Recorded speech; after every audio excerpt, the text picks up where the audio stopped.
Yeah, us black people stay joking about our financial struggles, aka being broke. I don't say you haven't done it before, it is common practice these days, and I ain't mad at you. But on television, that's all I'm saying, the more income a black person or a black family has, the less sense and more out of place broke humor becomes. Unless.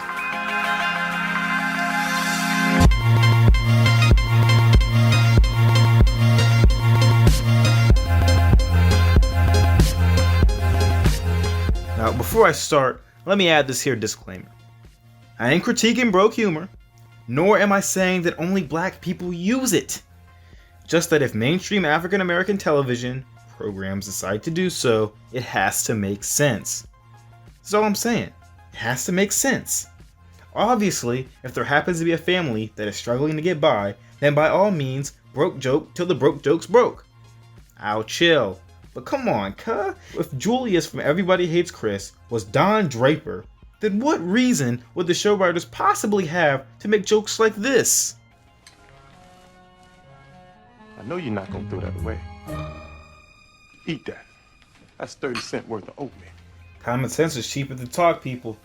We'll get you some. If one is so inclined to insert this brand of humor into higher tax brackets, there are two things you gotta do first. A, show that without a doubt, these characters in fact have money, and B, that other characters treat them as if they got commas. If the show creators do this right, then broke humor won't come off as broke humor at all. It'll transform into stingy humor, which carries a much less negative connotation. A broke black family is a stereotype. A stingy black family is the goal. The first step to stinginess I mentioned to you guys is proof of wealth. But what does this so-called proof look like in action? Well, I'm glad you asked, oh humble YouTube viewer. For example, The Cosby Show. We know that the Huxtables got it like that because of the Fitz, Jazz Collection, and three-story crib in New York City. In New York City, I'm telling you, and all of the kids' colleges was paid for by the parents. Matter of fact, for the second part that I was talking about how other characters perceive them, Vanessa Huxtable, her friends roasted her by calling her the rich girl, pointing to the fact that she owned an $11,000 painting for no other reason than it looked good. Mom, Dad, I need to talk to you. Vanessa, what happened to you? I was in a fight. A fight? Did you win? Vanessa, what happened? Two girls at school were picking on me. What did they do to you? They called me a rich girl. The point is, well-off families can't just say that they're well-off to make the audience believe it. They gotta prove it. Get the gist? A lot of work, but you got to have it. Only when shows provide this proof can they use stingy humor, which is basically broke humor for rich people. This is especially true for seemingly, and I do mean seemingly, well-off black characters. Because without the income receipts, the audience will undoubtedly question the characters' finances if constantly bombarded with jokes of their poverty and devaluation of the wealth. This is just common sense. Now, this is where I believe the Proud Family falls short, in the powerful position of Disney's first animated television series featuring mainly black characters. In fact, I believe it harmfully perpetuates the stereotype of black imposterism, a wrongful claim that black people live above their means to keep a face of prosperity. To support this claim, I will return to the two-pronged theory I established above. First, showing the Proud Family does a poor job proving their wealth and actually devalues the assets that they have. Now, if the only thing you've ever seen of the Proud Family is that banging intro sequence, first, Get your shit together. Get it all together and put it in a backpack. All your shit, so it's together. second, you know the Proud Family got a decent-sized house. This is the producer's way of advertising to the audience that the Proud Family is a well-off black family. But we know, from what I just told you, that we should take what they tell us about that house with a grain of salt, because what they do with it could completely undermine what they're telling us about its value. Walking into the show with this mentality leads to startling results. First, how other characters speak on the house from the very first episode is abhorrent. We'll get to that in a minute when we talk about other characters' interactions. More disappointingly, the showrunners had the audacity, the gall, I'm sorry, Stephen A. Smith, but they really told us that Oscar only bought the house for $500. Guys, I don't even care how big that house is. I could buy multiple houses at that price point and not lose any sleep because I got too many bedrooms. I mean, was it really worth it to drag Oscar and the Prouds like that for such a mediocre episode? It was a Halloween episode about some short guy. I don't even remember the plot of that episode. The only thing I remember from it, there was that Oscar's house cost $500. $500 Oscar, get out of here. Like, if La Cienega heard that Oscar Penny's house was only valued at $500, then I'm pretty sure that Oscar would have to pay up for a real house so that Penny could switch schools. And check out these other ways the Proud family diminishes the value of the assets inside the house. Boy, I thought they stopped using these computers back in Penny. I don't even care how fine you look. Don't call me with this ancient boy.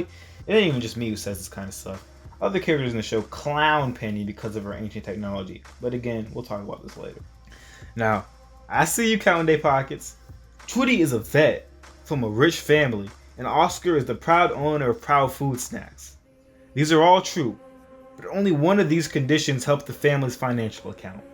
For starters, we learn in the same episode we find out Trudy's rich, that she receives no financial support from her rich family. As when they come to town, they roast her old guest cottage at Martha Vineyard's looking house without volunteering to help in any way, shape, form, or capacity, laughing at what they made of themselves. So since Trudy's affluent heritage doesn't rake in dough, what does? Not Oscar, according to Trudy's weak joke at Season 2, Episodes 4, Poetic Justice. What pays the bills? Not the snacks. Factor that in with the recurring joke of Proud Snack's terrible taste. Trudy's veterinarian job, with an average salary of $88K according to the Bureau of Labor Statistics, carries 3 kids and an incompetent husband. See what I mean? The absence of proof of wealth, combined with broke jokes, make a black family that is very much intended to be firmly middle class into just another group of hustling greasy bodies.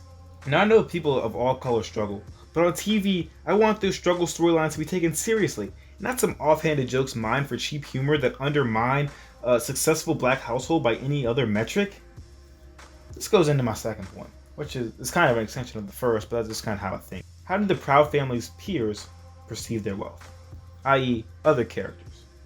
We don't have to look far. In the words of Roger Dangerfield, Penny Proud gets no respect around here, and La Cienega always flexing her cash around her and belittling her bank account.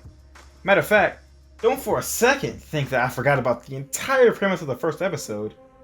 The whole show starts about how broke they are, how financially inferior they are to their across-the-street neighbors, the Boulevardettes.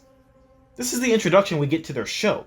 The whole purpose of the Prouds inviting the Boulevardettes to their house is to show that they are lesser to them. A joke that to this day has not landed for me. Another episode with essentially the same plot is when Trudy's parents come to town and start throwing around broke jokes like food stamps in an alleyway. But for those of you saying that these are the richest characters on the show, DJ Nate speaks on Penny the exact same way and looking at her house. Talk about, your closet contains only played out clothes and you need to step up your technology game, Penny. Easy Jackster, a guy who we don't even know owns a house, eviscerates Penny's technology. What is the audience supposed to think with this disrespect? Come on now. Just come on now. Now, if you're trying to come up with a competent counterexample, I'll accept the Kwanzaa episode. I'll accept the claim that, oh, didn't they take in that poor Kwanzaa celebrating family for Christmas and feed them? You're wrong. And here's why. The episode is vague in saying whether or not this family ever existed in the first place, as they simply disappear into thin air at the end of the episode. Secondly, the family chose to live the way they do. The mother of the unfortunate bunch confirms as much when she says that she used to have a house like Trudy, but it didn't make her happy. This is one of the many lengths the show writers take to accentuate the poor family's uncanny resemblance to the Proud family, ranging from the character design to their ages. These similarities tell me this episode is supposed to be read more like a Christmas Carol cautionary episode to illustrate how the family's life could have turned out if not for the circumstances that they happen to be in. Moral is, be grateful. You see now, the more I denounce these broke jokes, the more convinced I am that the Proud family is in fact broke, which should not be the case. This is when this kind of humor goes bad. If it puts into question a successful black family, then it's not good. Now, I believe this is the biggest weakness to an otherwise amazing television show. I highly do recommend it. But now we've reached the end of the episode. If you like what you saw, hit the like and subscribe button. Might as well tap the bell icon while you're at it. This has been A Theory at Dawn. Good night.